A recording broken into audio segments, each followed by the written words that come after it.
12 and 13. For this is the whole duty of man, fear God and keep his commandments.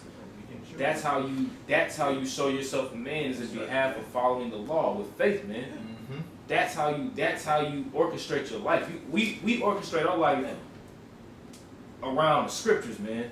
And then everything else follows in hand. You know? And what we formulate every day when we wake up in the morning, what we eat, you know, how we communicate with everybody in the world, you know, how we talk amongst one another in the brotherhood, you know, how we study, what kind of topic we could be going into, we formulate it off of the scriptures, man. Yeah, right. So if you in the wilderness and there may not be no food to eat, and you may see a hog, and that's the only piece of meat that you see that's running around, are you gonna submit to, like, damn, man, I ain't ate 2 days, man, shit. Being impulsive. Yeah. You know, the Lord, he put it in front of me for a reason, though, man. Maybe we should just eat it, though.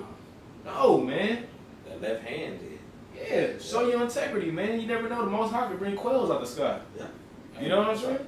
And in this world, because basically manhood, manliness is being basically, what's the word I'm looking for? It's basically being demonized. You know what I'm saying? Having like a standard, like if you was to say to somebody, like, oh, I'm not with homosexuality or something, they'll look at you like you're the worst person on the earth, man. Yeah. So being, especially a man of the Lord in this particular dispensation of the time, man, you're going to have all types of trouble in the flesh, you know?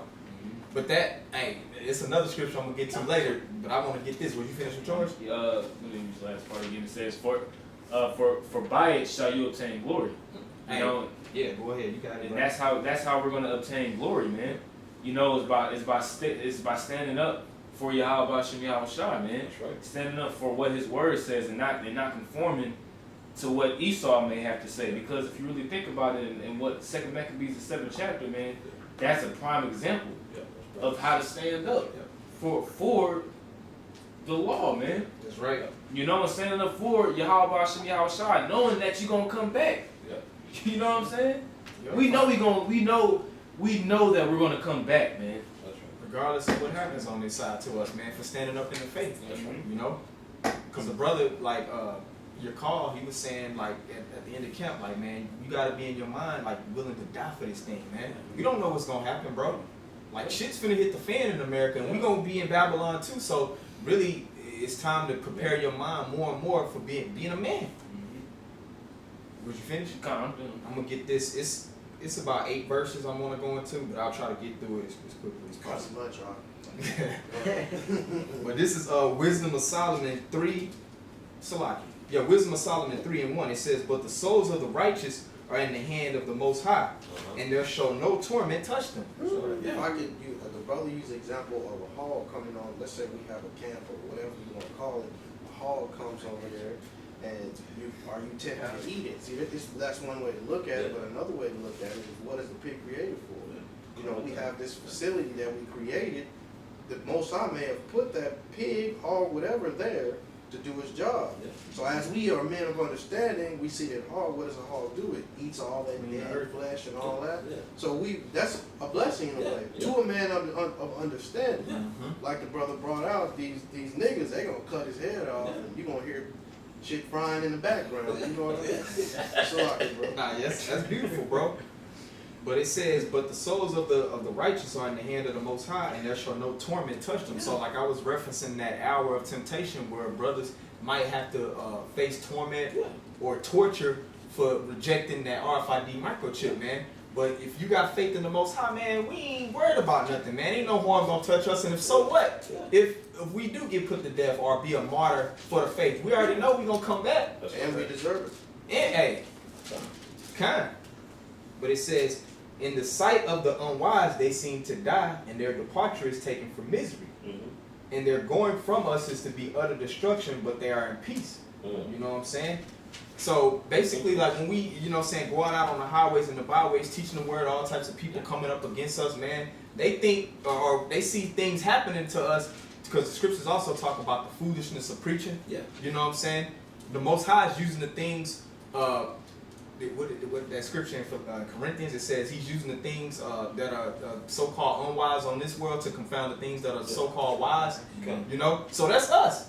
We out there screaming, slobbering on the highways and the byways, preaching the Bible, man.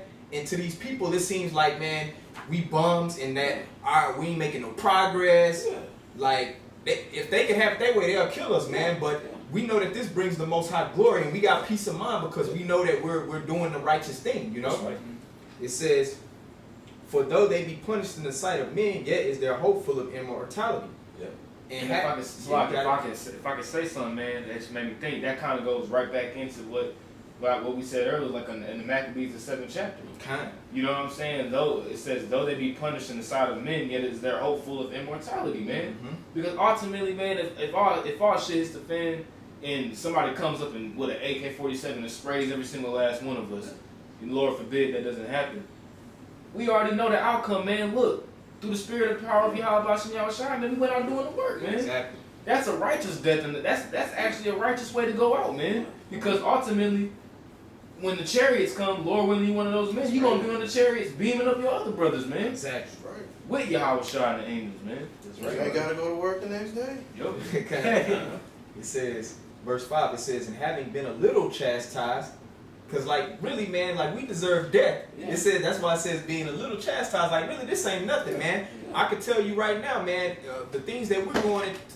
through as being men in the faith, it can't compare to what Yahushua did. That's right. And he was righteous, bro. Yeah. He was the only man that walked the earth in the flesh and kept the laws of the Most High perfectly, man. They fulfill it. You know? Fulfill prophecy.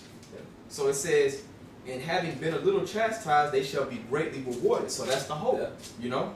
For just standing up and being a man, Yeah, through being- whatever happens, you know? We're trying to get a reward. It says, for the Most High proved them and found them worthy for himself. As gold in a furnace had he tried them and received them as a burnt offering, man. You know? So, hey, like in gold, you know, it's a malleable metal. So when you bring it through fire, it actually makes it more pure. So these afflictions, these different L's, so to speak, that brothers take, that's only refining our character so that we may be found worthy to receive that salvation. That's right. You know? It says, that's actually it on that. You have something? Yeah, I got a quick one with the brother talking about. This is Job chapter 23, verse 10. But he knows the way that I take when he had tried me. I come forth as gold. When my foot had held steps, his ways have I kept and not declined.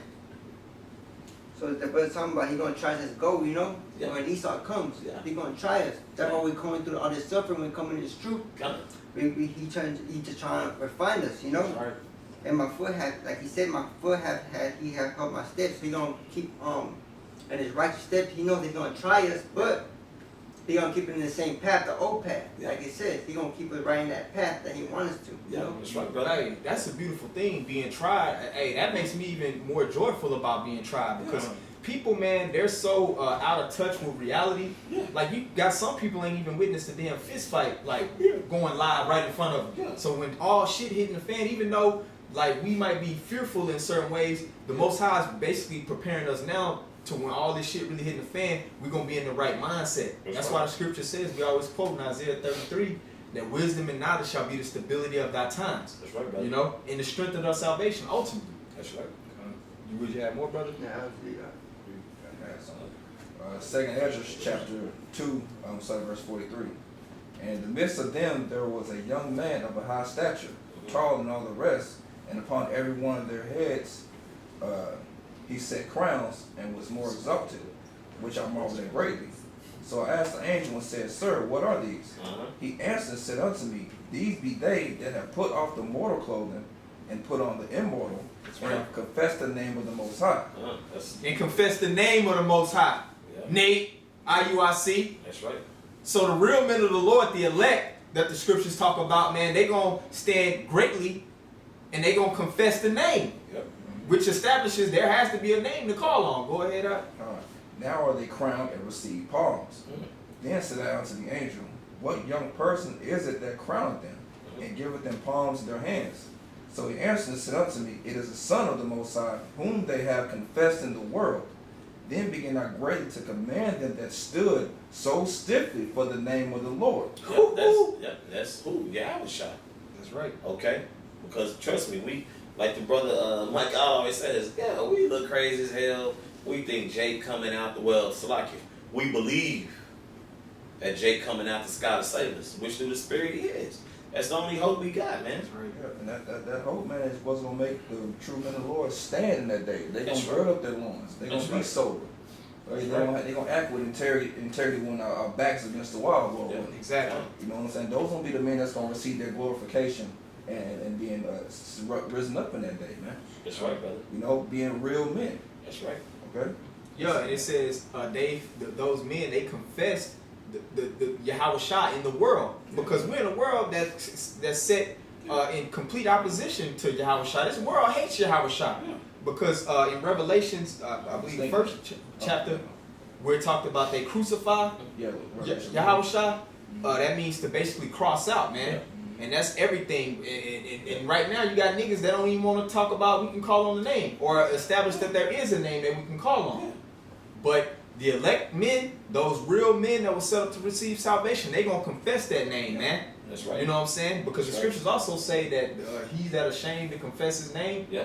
he Yahweh Shah basically gonna Ashamed. it gonna be ashamed of him. Yeah. You know, when it's being presented before the Father. And I'm not saying it verbatim, but basically just to exhort brothers, man, it's just really time to prepare your mind to be a man. That's right. You know what I'm saying? Because shit is about to hit the fan, and I'm saying it to myself as I say it to the camera, man. We gotta pray that the Most High keeps the spirit on us to be men. That's you right. know, and just really just examine yourself and just try to basically just perfect the strengths that the Most High is giving you. That's right. You know, as we see the day draw closer. That's right. And that was the one I had too, so it's all good. I don't That's, have more. Brother's good. Well, first and foremost, man, all praise to Yahweh, Yahweh, Hashem, Yahweh Yahweh Shah. Shah. Double honors to the apostles and elders, the great millstone once again. Salutations to the Akyam, who's doing this truth and sincerity, four corners of the round earth, and also salutations to the select number of Aqua to listen. Shalom. Shalom.